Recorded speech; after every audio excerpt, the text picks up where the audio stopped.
Hindi ko alam kung saan ako nagsimulang mawala. Baka nung araw na tuloy ang nagsara ang tindahan. O baka nung una kong nahuli si Mia na nagtatago ng text sa kanyang telepono. Isang pangalan lang ang paulit-ulit lumilitaw. Marcos. Kapatid ko yun. Stepbrother technically. Iba ang nanay namin pero lumaki kaming magkasama. At mas malapit siya sa lahat ng bagay. Mas matalino, mas gwapo, mas mayaman. At ngayon, pati asawa ko nakuha niya. Lucas, hindi na to gumagana. Saad ni Mia habang nag-eempake ng gamit. Pagod na akong maghintay na bumangon ka. Hindi lang ako ang nawalan. Sagot ko noon. Pilit kinakalma ang sarili. Mag-asawa tayo. Dapat magkasama tayo rito. Pero hindi niya na ako tinignan. Lumabas siya ng pinto na para bang wala kaming pinagsamahan. Iniwan niya akong kasama ang aming anak na si Caleb. Isang linggo matapos siyang umalis, dumating ang tawag. Papa, mahina ang boses ni Caleb. May bayarin na po sa school. Pina-follow up na po nila yung tuition. Tinignan ko ang wallet ko. Halos kapirasong papel na lang ang laman. 500 piso. Pangkain lang. Pambili ng bigas. Huwag kang mag-alala anak. Saad ko sa kanya. Pinipilit kong gawing matatag ang boses ko. Gagawa ko ng paraan. I'll pay it this week, promise. Hindi ko na alam kung ilang ulit kong sinabi sa kanya yung pangako na yan. Pero ngayon, parang hindi ko na kayang ulitin pa. Hindi ko na alam kung saan ako kukuha. Wala akong malapitan. Pero may isang pangalan na paulit-ulit na pumapasok sa isipan ko. Si Sabrina, ang asawa ni Marcos. Matagal ko na siyang kilala. Tahimik lang siya. Classy. May aura ng mayaman na hindi mo pwedeng lapitan kung wala kang silbi. Pero minsan, kapag nagkakasama kami sa mga family gatherings, nahuhuli ko siyang nakatitig. Matagal. Parang may gusto siyang sabihin o ipakita. Tumawag ako. Lucas? Malamig pero kalmado ang boses niya. Hindi ko inakalang tatawag ka. Sabrina, kailangan ko lang sana ng tulong. Alam kong hindi to tama, pero wala na akong ibang malapitan. Si Caleb, kailangan niya ng pambayad sa school. Kailangan ko lang sanang manghiram. Saglit siyang natahimik. Narinig ko ang mahinang tiktik ng heels niya sa sahig. Magkano? 15,000. Huminga siya ng malalim. Okay, pumunta ka rito bukas. Pero may isang kondisyon. Tumayo ako sa harap ng gate nila kinabukasan. Ang laki ng bahay ni na Marcos at Sabrina. Walang bakas ng kahirapan o problema. Lahat ay perpekto sa panlabas. Pero alam ko may lamat din to sa loob. Pagbukas ng pinto, si Sabrina agad ang bumungad. Suot niya ang silk robe na kulay ivory. Manipis. Halos aninag ang hubog niya sa ilaw ng umagang yun. Nakalugay ang kanyang buhok. Walang makeup, pero para siyang eksena sa pelikula. Pasok ka, saad nito at binuksan ang pinto. Tahimik akong pumasok. Amoy mamahaling pabango at kape ang buong bahay. Dinala niya ako sa kusina. Pinaupo sa high chair habang siya nagtitimpla ng coffee. Alam mo ba ang tungkol sa kanila? Panimula nito habang nakatalikod. Sina Marcos at Mia, dagdag pa niya. Akala nila ang galing nilang magtago, pero ilang buwan na akong gising sa katotohanan. Hindi agad ako nakasagot. Parang may tumiklod sa lalamunan ko. Lucas, nilapitan niya ako. Hawak niya ang 2 tasa ng kape. I'll give you the money, pero hindi libre. Sabihin mo lang anong kailangan mong kapalit. Tanong ko sa kanya. Bagamat ramdam ko na ang bigat sa pagitan ng mga salita. Umupo siya sa harapan ko. Tumitig ng matagal. I want you to sleep with me. Nanigas ako. Don't look so shocked. Bulong nito. Gusto ko ring makaganti. Gusto kong maramdaman niyang kahit siya, pwede kong lokohin. At ikaw ang gusto kong maging kasangkapan. Hindi pa rin ako nakasagot. Bumalik sa isipan ko si Caleb. Yung boses niya kagabi. Yung mga mata niyang puno ng pag-asa kahit wala kaming makain minsan. Kung ayaw mo, wala namang pilitan. Pero walang pera. Dagdag nito sa higop ng kape. Your choice. At tumayo siya. Dahang-dahang nilawagan ang tali ng kanyang robe. At bumagsak to sa sahig. Hindi ko mapigilan ang tingin ko. Maganda si Sabrina. Hindi lang dahil sa hubog niya, kundi sa confidence, sa tapang, sa galit. Tumayo na rin ako. Walang salita. Nilapit niya ang mukha sa akin. Mainit ang hininga niya sa leeg ko. Wala tayong emosyon dito, Lucas. Hindi to bastang transaksyon. Ito'y paghigante. Ito ay paglamag. Ito ay apoy na matagal nang pinipigil. At ngayon, unti-unting lumalamon. Hindi ko alam kung anong tumulak sa akin para hawakan siya ng mahigpit. Siguro dahil sa galit. O siguro dahil gusto ko ring makalimot kahit sandali lang. Wala akong naririnig kundi ang malalim naming paghinga. Tumitig siya sa akin. Matapang. Parang sinasabi niya na ituloy mo. Lumapit ako sa kanya. Dahan-dahan. Gusto kong pigilan ang sarili ko. Pero parang wala na akong kontrola. At nang maglapat ang aming labi, parang pumutok ang lahat ng pinipigilan kong emosyon. Galit, pangungulila, pagkabigo. Hindi siya umangal. Sa halip, siya pa ang humila sa akin papunta sa kwarto nila.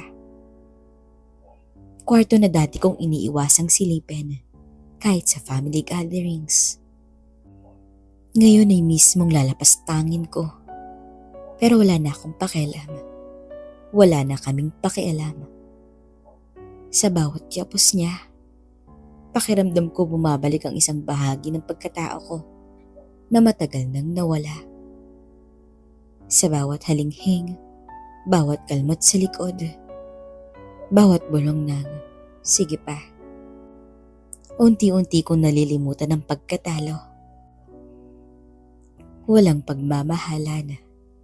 Puro init. Puro galit. Habang pinapadaman niya sa akin ang hubog niya, ramdam kong hindi lang ako ang gustong masaktan. Gusto rin niyang iparamdam sa sarili niya na kaya pa siyang hanapin ng iba. Pahalagahan ng iba. Kahit pa para lang to sa isang gabi. Lucas. Bulong niya habang hawak ang mukha ko. Mga mata niyang puno ng pangungulila at apoy. Huwag mo kong titigan na parang ikaw ang may kasalanan. Hindi ko siya sinagot. Hinila ko siya palapit. Mas mahigpit. Mas mapusok. Hanggang sa pareho na kaming mawala ng ulirat. Naging mainit ang mga tagpo. Ilang minuto lang yon, pero parang ilang taon akong nawala sa sarili. Parang ang lahat ng bigat, kahit pansamantala lang, nawala. Nang matapos kami, tahimik ang buong silid. Humiga siya sa tabi ko at nakatalikod. Ako naman, nakatitig lang sa kisame.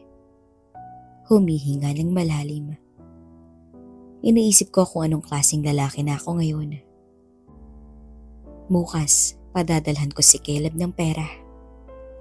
Mahina niyang saad, halos pabulong. At huwag kang mag-alala, walang makakaalam nito. Tumango ako sa kanya kahit hindi niya kita.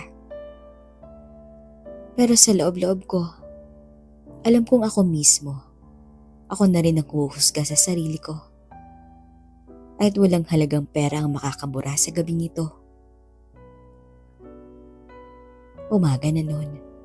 Nakaupo ako sa gilid ng higaan. Katatapos lang magayos.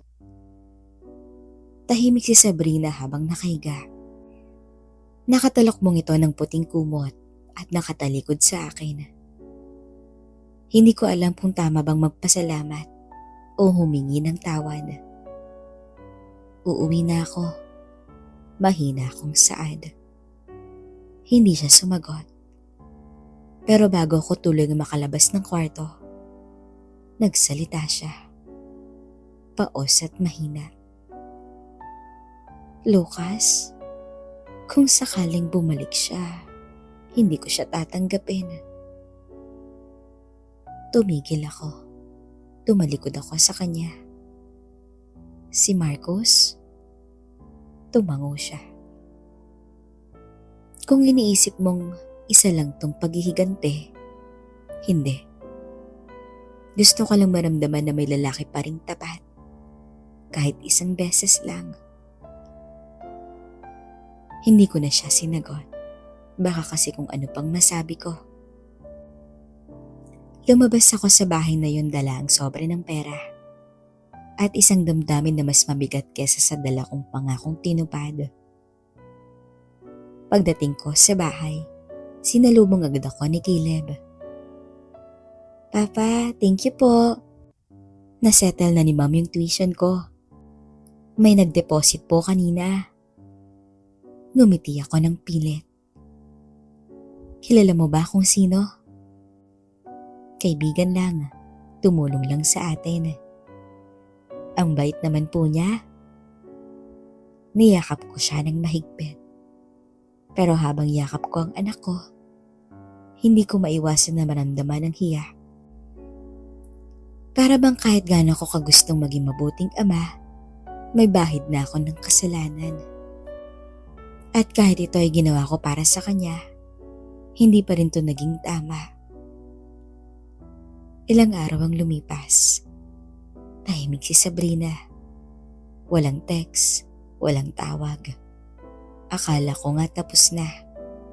Hanggang sa isang gabi, may kumatok sa pintuan ko. Pagbukas ko ay siya yun. Sabrina? Hindi siya nagsalita. May hawak siyang bag. Suot niya ang simpleng blouse at jeans. Walang make-up. Mukha siyang pagod. Pwede ba akong pumasok? Tumango ako sa kanya. Umalis na ako sa bahay. Mahinang saad nito habang nauupo sa sofa. Nahuli ako ni Marcos. Hindi niya alam kung sino. Pero may idea na siya. Nanlalamig ang palad ko. Anong sinabi niya? Galit. Nagwala. Pero ang mas masakit, wala siyang pakialam. Hindi niya ako pinigilan. Hindi siya nagselos. Para bang expected na. Tumahimik kami. Pareho kaming nakatitig sa kawalan. Lucas, tumingin siya sa akin. Wala na akong balak pang bumalik sa kanya. Pero hindi rin kita pinuntahan para ulitin yun. Tumingin siya ng diretso sa mga mata ko. Gusto ko lang sabihin, salamat. Sa kahit isang gabi, naramdaman kong babae ako. Hindi laruan, hindi trophy, kundi tao, may halaga. Hindi ko alam kung anong dapat kong isagot. Hanggang sa lumapit siya.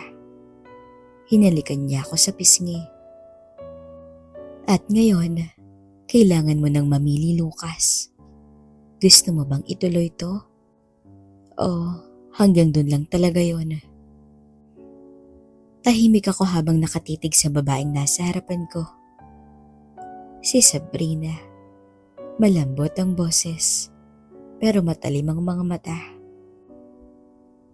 Hindi ko alam kung ang puso ko ba ang bumibilis ang tibok o ang konsensya ko na unti-unting sumisigaw sa loob ko. Gusto mo bang ituloy to? Muli niyang tanong. Ilang segundong katahimikan. Sabrina, hindi ko alam. Hindi kita kayang pagsinungalingan. Oo, may naramdaman ako. Oo, kahit papano, gusto kong bumalik sa'yo nung gabing yun. Pero may anak ako. May sarili akong multo. At hindi ko sigurado kung tama pa bang dagdagan yun. Tumango siya ng dahan-dahan at ngumiti. Pero kita sa mata niya ang lungkot. Akala ko rin, Lucas. Akala ko gusto kong may kapalit ang lahat. Pero ngayong naranasan ko, hindi pala yun sapat. Hindi rin ako buo. Tumayo siya at kinuha ang bag. Aalis na ako. Pero kung sakaling gusto mong ituloy to, kung sakaling piliin mo ko, alam mo kung saan ako hahanapin. Pero bago pa siya makalapit sa pinto, agad ko siyang hinila. Mabilis na naglapat ang aming mga labi. Mainit at mapusok. Mabilis na naglakbay ang kamay ko. At ganoon din si Sabrina. Lalo kong uminit nang makita ko uli ang kanyang hubog. Ibang klase talaga. Hanggang sa naging mainit na ang mga tagpo. At ilang sandali lang, naabot na rin namin ang sukdulan. Habang nag-aayos, ay bigla na lang may kumatok. Isang mabilis na katok mula sa labas. Pareho kaming tumigil, nagkatinginan. Mabilis akong lumapit sa bintana at sumilip. Halos natigil ang paghinga ko. Si Marcos ay nasa labas. Nakaitim at may hawak na envelope. Mabilis akong lumingon kay Sabrina, pero hindi ko siya naabot ang kinakabahan. Tahimik lang siya, kalmado. Para bang inaasahan niya na to. Alam niya, bulong nito. Sinundan niya ako. Lumapit ako sa pinto. Bago ko to binuksan, huminga ako ng malalim. Pagbukas ko'y wala siyang sinabi. Tumingin lang siya sa akin. Matagal.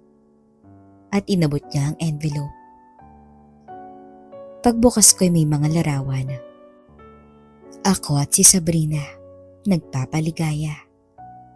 Mga kuhang malinaw, malapit. Parang kinunan mismo sa loob ng bahay nila.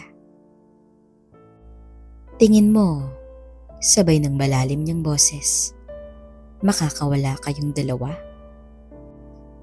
Wala akong masabi. Hindi ko alam kung sasalubungin ko siya ng suntok, ng sorry, o ng dasal. Tumingin siya kay Sabrina. Hindi mo kailangang umuwi. Hindi mo na rin kailangan magsinungaling. Pero sa lalaking to, turo niya sa akin. Sisingilin ko lahat. Walang salitang bumasag sa katahimikan. Nandun lang kaming tatlo sa loob ng maliit kong sala. Ako, si Marcus, at si Sabrina. Pero pakiramdam ko masikip ang hangin. Mabigat, parang sasabog. Tinitigan ako ni Marcus. Punong-puno ng galit, pero hindi siya sumisigaw. Mas nakakatakot yung paraan na panlalait ng mga mata niya. Yung tingin na parang gusto kang durugin ng hindi kailangan magsalita. Anong plano mo? Tanong ko. Ngumiti siya ng mapait. Wala. Sagot naman nito. Ayoko ng iskandalo. Hindi ko kailangan sirain pa ang sarili kong pangalan. Pero ikaw, Lucas, lumapit siya sa akin. Wala ka ng karapatan lumapit kay Caleb. Hindi kita ilalagay sa kulungan.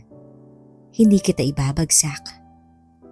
Pero sisiguraduhin ko na mararamdaman mong wala ka ng pag-asa. Parang sinakal ako ng mga salita niya. Anak ko siya. Mahina akong sagot. Anak mo na halos hindi mo mapakain. Anak mo na gusto mong ipaglaban. Pero nagbayad ka ng puri para lang bigyan ng kinabukasan. Lucas. Sabat ni Sabrina at biglang lumapit. Kasalanan ko rin to. Hindi siya. Hindi mo na kailangang ipagtanggol yan, Sab. Putol ni Marcus. Pareho na kayong tapos sa akin. At tumalikod na siya. Pero bago pa siya lumabas ng pinto, binitawan niya ang huling linya na, alam mo kung saan ako malakas? Sa koneksyon, sa pangalan, sa yaman. Pero ikaw, Lucas, wala kang panalo.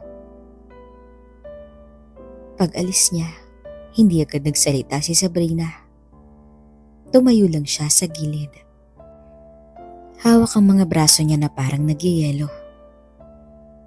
Patawad. Hindi mo kailangan humingi ng tawad. Hindi lang sa'yo, sa sarili ko, sa pagkatao ko. Umupo ako sa lamesa. Wala akong masabi. Ang dami kong gustong sigawan, gustong sisihin. Pero pagtingin ko sa telepono, nakita ko ang wallpaper. Ako at si Caleb.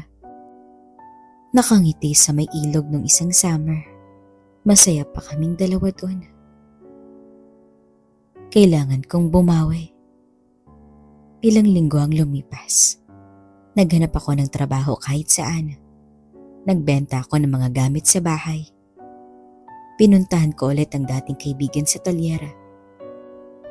Sinimulan kong buuin ulit ang sarili ko, kahit paunti-unti lang. Bihira akong makausap si Caleb. Dinala siya ni Marcos sa bahay nila at iniiwasan akong papuntahin. Pero tuwing may pagkakataon, sinisigurado kong makakausap ko siya sa tawag, kahit sandali lang. Papa, kailan po tayo magkakasama ulit? Tanong niya minsan. Gumiti ako kahit nagpipigil ng luha. Malapit na, anak. Basta araw-araw pinaglalaban kita.